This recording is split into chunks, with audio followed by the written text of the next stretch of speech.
The Dirt with me, Mike Howell, an economics podcast where I present the down and dirty agronomic science to help grow crops and bottom lines. Inspired by eKonomics.com, farming's go-to informational resource, I'm here to break down the latest crop nutrition research, news, and issues, helping farmers make better business decisions through actionable insights. Let's dig in. Listeners, welcome back to The Dirt. I hope everybody's having a great growing season this year and the crops are getting all the rain that they need in order to reach their full potential. Now, I realize that we've got some areas that drought just won't turn loose, and honestly, it's been kind of tough around here this year. I haven't had a rain in going on 4 weeks, and I wake up this morning to record a podcast on drought. I've got thunderstorms rolling through. I hope it doesn't pick up in the recording too bad, but we've got about a half an inch of rain since daylight this morning, and it's still coming. So, Carl, we appreciate you joining us. I appreciate you doing an episode on drought for us, and more importantly, I appreciate the rain that we're getting because we're doing an episode on drought. For listeners that's been tuning in, you recognize Dr. Carl Wyant. He's Director of Agronomy here with Nutrien. Carl, good morning. Good morning to you, Mike. Thanks for having me. Look forward to our discussion today, Carl. You know, we're planning to talk a little bit about drought today, and you live in an area that's definitely prone to drought, don't get a whole lot of rain. I probably got your month's total rain already today. Mike, just to give the listeners some flavor of drought, I live in Arizona here in the desert. We have some of our farming areas that only get 3 inches of rain total a year, and that if you go to the wet part of the farming areas, you're talking 12 inches of rain a year. So not a lot of rainfall. When it does rain, we kind of go a little crazy. We shut down and people forget how to drive. It's a good time. I understand. We're kind of in the same situation with snow. People don't know how to drive.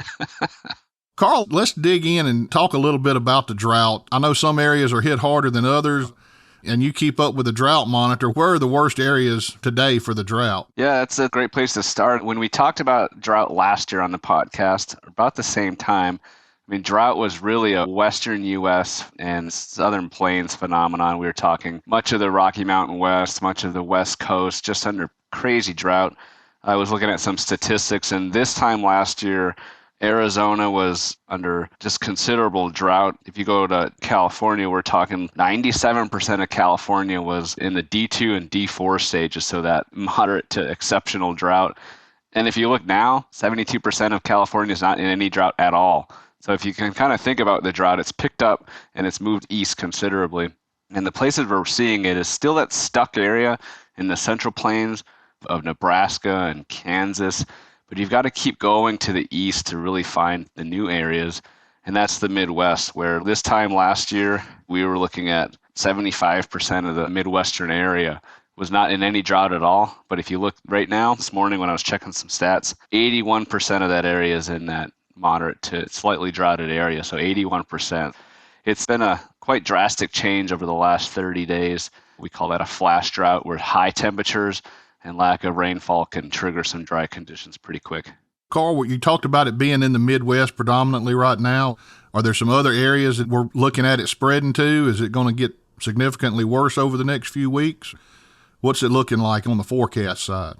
Yeah, if you look at the 1 month outlook for drought, really it's the upper Midwest, so Iowa, Illinois, and then moving in a band across the eastern Corn Belt into Indiana, Ohio, parts of Pennsylvania that are expected to develop a drought. And this was released at the beginning of the month, and this is going into June. We've got some challenges here in the upper Midwest, the western and eastern Corn Belts. And then if you look at the total season, the 3 month outlook, this drought is expected to kind of move its way north as well, up into Wisconsin and to parts of Minnesota and Michigan.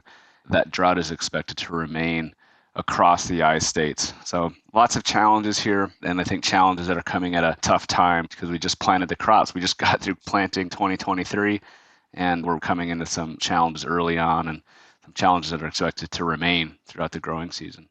I looked at the drought monitor map earlier today, and it doesn't show my area as being in the drought, but I haven't had a rain for right at a month, and that really puts a hurt on us. Fortunate we're getting a little relief today.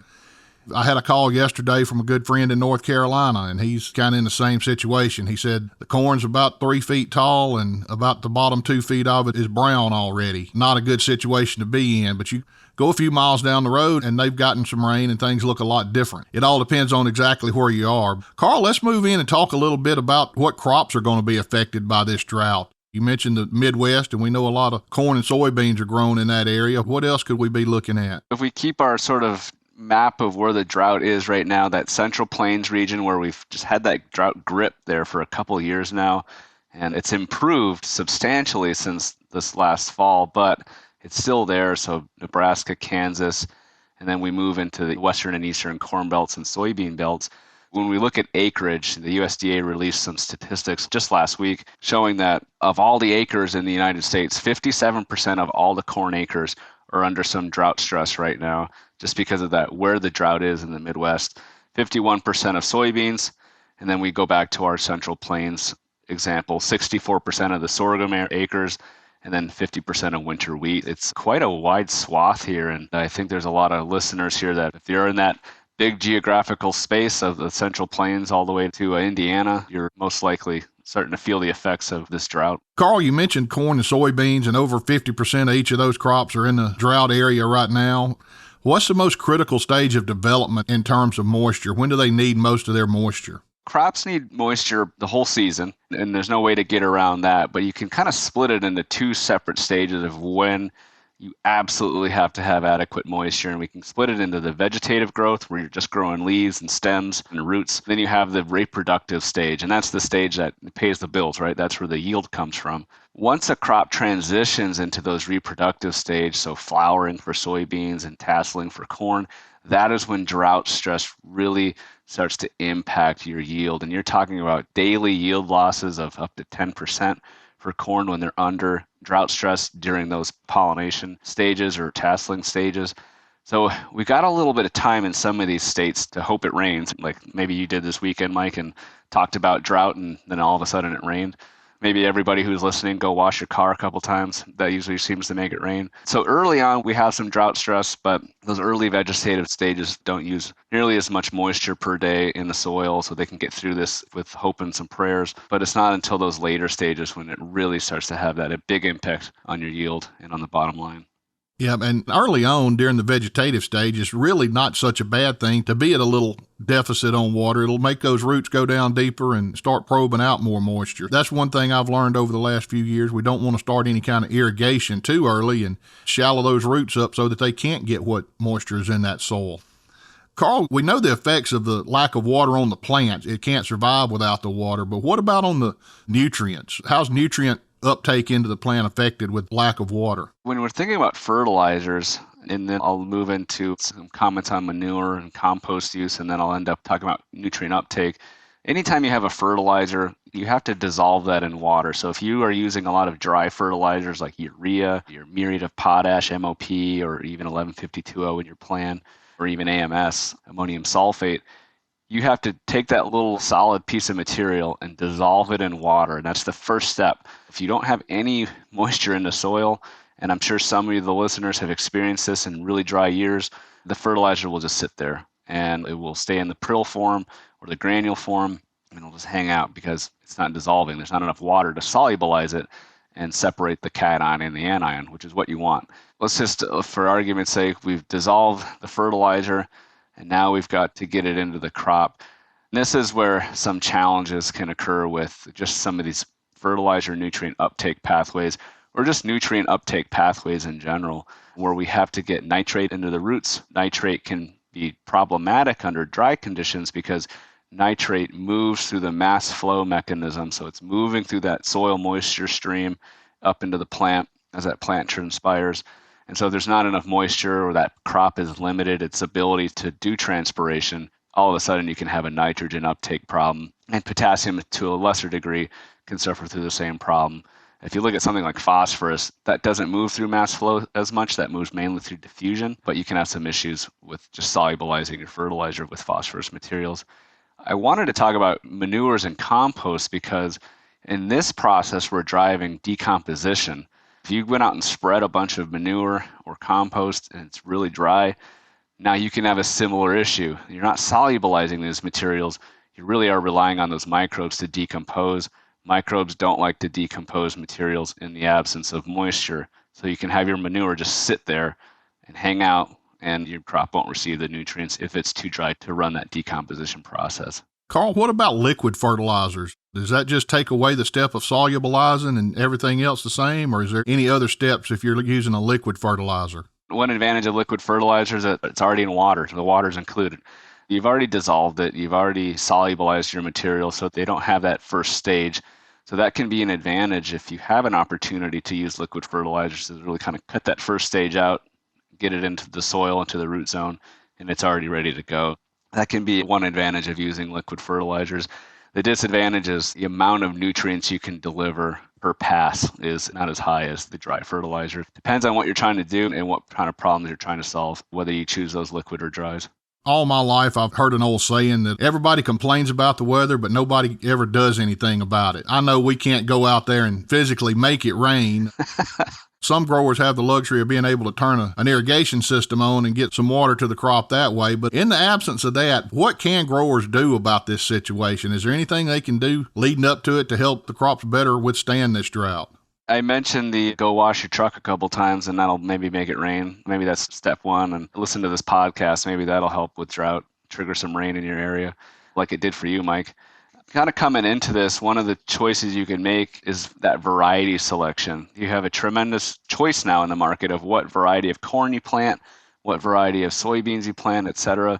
And there are more drought tolerant varieties that are bred for some of these dry conditions. So that first choice might be that step in what seed you select. And that's where you can use some of your tools that are on the U.S. Drought Monitor. They forecast out 3 months, about the middle of the month, every month. When you're making your seed selection choices, you can say, well, I think drought's going to come, so I maybe choose this variety over another. So that's a choice you can make. There's also been some improvements here, and growers have focused on soil health to help manage moisture. This isn't an in-season play so much. This is more of that long-term goal where if you can get your soil structure to reconstitute itself, re-aggregate, come back together, you can actually get more water down into the crop when it does rain or the snow melts, get more moisture down into the soil and store it for later and bank it for when you need it during dry times. And there's a whole lot of options for improving soil health, including reducing tillage, using compost and manures, cover cropping. There's products out there that talk about their soil health benefits. So I think that's where making some of those choices in the off season can kind of steer your fields and your operation into some drought resilience if you feel that's going to be an issue moving forward. Carl, there's kind of a mixed plan on some of this stuff. I have seen some growers that'll actually go out and do some deep tillage, actually rip in between the rows. And their way of thinking is if they break that soil up, it'll let the water move down deeper into that soil. And if they get a big thunderstorm, they can actually catch more of that water. Now, based on what you just said, tillage isn't going to help improve our soil structure and make the water move into it any better. Kind of a different way of looking at things there. Are these guys right? Are they wrong? What's your thinking on that? It kind of depends on what are they tilling into. And sometimes we get these issues with soil crusting where the top of the soil becomes a sidewalk or a driveway and you can't get water into it one way or the other. So tillage is how you break that up and move water down. So in that instance, it's a good strategy, and I've seen that happen. I've also seen growers run that deep tillage because they're trying to flip the moisture up into more of the surface or the first couple feet where the plants are growing, and so that they can turn that moisture up and let the roots grow into it. So that's a strategy. I think it really just depends on what kind of time frame are you thinking about. Is it the long term, which is kind of some of those options I mentioned with the soil health, because that's not an overnight fix. That variety selection can help you forecast. If you're forecasting drought, can I get prepared with my variety? And then, Mike, there's some options there with tillage and sort of a short-term approach that you can use to manage moisture. Carl, let's kind of look at this situation that's going on in the Midwest. The way I'm understanding it, I hadn't been in that part of the country yet this season, but it sounds like they're right in the middle of top dress season. Anybody that's wanting to do split applications of nitrogen, it's time to get that second application out there. But if you're sitting there in the middle of a drought, what do? We talked about we need to have this moisture available to get the fertilizer into the plants. Do we need to make any adjustments as far as rates or timing, or what can growers look at as far as fertilizer management? The split applications are a great way to improve your nitrogen use efficiency, get more fertilizer into the crop, and leave less sitting in the soil or losing it to water to below the root zone. So, great way to manage nitrogen. I think the biggest takeaway here is if you are in drought conditions, start thinking about, well, am I going to take a hit on the yield? And that's where you can start adjusting what you come back with on your side dress. It might not be 100% of your full rate, it might be 90 if you're expecting that a little bit of a yield hit. That's where conversations with your field scouts and agronomists can really help point you in the right direction. We're still pretty early. This drought is hitting us during that vegetative stage across much of the Midwest. So it's still early. I haven't pulled the full fire alarm here for the emergency, but it's still early. So I say get with your team of advisors and see, where does this nitrogen need to go on this side dress pass so you can make sure that you're hitting a reasonable yield goal and optimizing your nutrient input at the same time. Carl, you mentioned the yield goal, and obviously if we're in this severe drought situation, that's going to affect our yield. But just want to remind everybody, if you're looking at how much nitrogen a crop like corn needs, that's based on your projected yield. So if your projected yield is going to go down, obviously you need to make some changes to that. Another strategy that may work, if you were planning on a two-way split of this nitrogen, you may want to consider a three-way split. Put out a little bit now and hope you get a rain. If you do get another big rain, then you could come back and put out some more nitrogen later on if it looks like you still have a potential to make a crop. Just want to remind everybody to pay attention to what's going on. Nobody's situation is going to be exactly the same. Just use all of the tools you can to help manage this situation this year. Carl, let's just, for the sake of argument, let's assume that this drought does hold in place and it gets as bad as it did last year. What about carryover effects on these nutrients? They're not going to be able to be taken up by the crop. Have we just lost those altogether, or will they be there for next year? What do growers need to know about that? We went through this 2 summers ago up north of the border when Canada went through a severe to exceptional drought across much of their plains area where they grow, where they put out fertilizer. Then they just got hammered by a drought. Widespread drought. And so when we went and did soil sampling after the season, viewers can't see this, but I said season in air quotes here because it wasn't much of a season. But when we did the end of the year soil sampling, we saw that we had a lot of nutrients left over. And that was actually something we had planned for the 2022 growing season because we had some nutrients left in the bank account, the carryover, like you said, Mike. So it's where soil sampling comes into play, where you can say, hey, I put the fertilizer down and I got hit by a drought. What can I plan to use for next year? And that's where soil sampling, especially for potassium and phosphorus, those don't move a whole lot in the soil under most conditions. So you can bank those away and put it into your nutrient budget, say for 2024.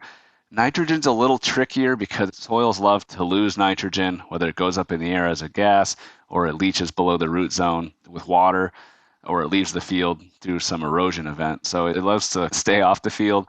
If you're trying to measure your nitrogen carryover, I would wait, not count on the fall for those numbers. I would look at those numbers right before planting so you can get an accurate estimate of where your nitrogen numbers are at, especially if you get hit with a drought. Down in my part of the world, we'll get hit with a bad drought every so often. For corn growers, especially dryland corn growers, they tend to think about baling this corn up for hay, try to salvage something out of it. I just want to remind everybody about some nitrate toxicity issues. If you decide that it's not going to be worth taking this crop to yield for grain, decide you need to bale some of it for hay, make sure you do a nitrate test on this corn before you do it. We sure don't want to get nitrate levels too high and run into some other problems there. Carl, you've talked a lot about drought today. Where can growers go to get more information about drought or to assess how bad the drought is in their area? Yeah, fortunately, we have some great tools here in the United States for monitoring drought. And if you go on your phone or on your laptop and just type in U.S. Drought Monitor, that will take you to one of our main resources. It's hosted by the University of Nebraska at Lincoln. And there's current maps, there's historical maps. You can get all the statistics you want. I mentioned those categories, the D0s through D4s. You can see, is my area, my part of the world, how much has drought impacted me? You can look at it by percent acreage, and you can find your fields and see where you're at on that. So U.S. Drought Monitor, great place to start. And you can even sign up for a weekly update on where drought is in the United States. If you're in Canada listening to this, type in the Canadian Drought Outlook and Monitor into Google, and you can find a similar resource, but for mainly the prairie provinces and the Maritimes. Carl, we appreciate you joining us today. Is there anything else that you want to mention about the drought or what growers can do to help get through this situation? I think it's worth mentioning that we're still early in the drought. I just want folks to remember that in the growing season, so we haven't hit that reproductive stage across most of the drought-impacted areas. And if you look at where the drought's recently developed, we're still really on that slightly dry scale. So it's not full bore red, code red yet. In fact, across the Midwest, 81% of that region is in the D0 through D1 stage. So that's abnormally dry to moderate drought. It's a slight to moderate drought pressure. It gets worse as you go higher, like D2 is severe drought, D3 is extreme drought, and then D4 is exceptional drought. So the colors on these drought maps that the drought monitor produces, the redder they get, the worse it is. So much of the Midwest is still this yellow to beige color. So it's not the worst thing. I think we're still at a time where there's reasons to still plan on having a good yield. It's just how we get through these next 2 weeks to 3 weeks, I think will really determine where you're at. And I'd say get with your advisor and your local team that you use and rely on to help produce the crop. There are products out there that can reduce drought stress, and you can put them on as a foliar to help reduce some of these impacts of drought and signal to the plant like, hey, it's a slight drought pressure, start revving up your genetic machinery to get through this. And then there's also some of those other options you mentioned, like the tillage. And I always mention that maybe the third option is going to wash your truck because that always triggers the rainstorm. Carl, we really appreciate you joining us today. Hope our listeners got some useful information out of this and hope everybody can get a rain. If everybody that listens to this gets that 2-inch rain tomorrow, we're going to have to increase the cost of listening to this program, I guess. Listeners, we want to thank you again for joining us today. And it's time we're going to move into our second segment where we start talking about somebody famous in agriculture. Today, I thought we would talk about Thomas Jefferson. We've already talked about George Washington, one of our presidents here in the United States. Thomas Jefferson was one of our founding fathers. He was also the third president of the United States. But Jefferson considered himself first and foremost as a farmer by profession. At Poplar Forest in Virginia, which is now a historical landmark, he used to spend a lot of his time exploring new crops and machinery and soil conservation. Jefferson was zealous about the need for farmers to share innovative ideas to improve crops and new machinery. He invented a more efficient moldboard plow based on a design that he had seen when he was traveling in France, but he never patented this design so that other farmers could freely benefit from the idea. What made Jefferson unique in his time was his understanding of the interrelationship between humanity and the environment and how they shaped each other. His wisdom and his subsequent practices, such as crop rotation, the use of fertilizer, and contour plowing, characterized him as one of America's early agronomists. He devised an extensive 7-year plan for his land. This plan incorporated the use of grass crops such as wheat and corn, with broadleaf crops such as potatoes and peas. He also introduced legumes at different times during this rotation. But he found that by doing this 7-year rotation, he was able to keep his soil more productive, more fertile. And the way he was doing this was incorporating different crops to help keep that soil where it needed to be. Now, in Jefferson's own gardens, he used as his laboratories. He did experiments with dozens of different species. He actually cultivated 170 varieties of fruits, 330 different kinds of vegetables, had 40 different types of beans in his gardens, and 17 different types of lettuce. Now, what makes this even more important is that Jefferson was able to keep records on these crops. He recorded things like planting dates, emergence dates, when things were harvested, different practices that he did to the fields. He has all of this information recorded in journals, and you can look that up and see some of his other work even today. Thanks out to Thomas Jefferson and his contribution to the world of agriculture. Listeners, once again, thank you for joining in this week. If you need more information on any of the topics we talked about today, you can find out more at Nutrien-eKonomics.com. Until next time, this has been Mike Howell with The Dirt.